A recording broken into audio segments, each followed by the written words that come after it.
তোর মদ খেয়ে দিন রাত ঘুমোনো।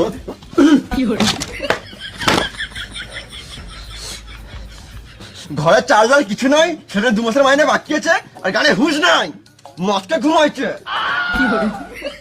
খাওয়ার দাম না, বিয়ে কে করতে পারছিল শুয়োরের বাচ্চা?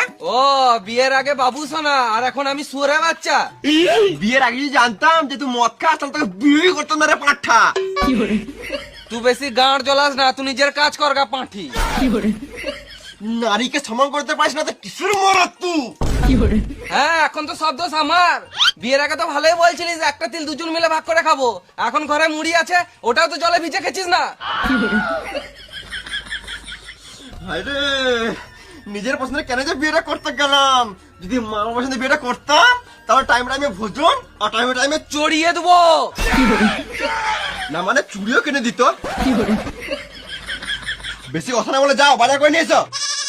তুই খাবি তো বুঝে লাগা, গান মারা গান চললাম। তুই তো আমার আসবি ঘরে, তখন দেখাবো মজা। তুই তুই রে পড়া, তুই দেখাবো মজা।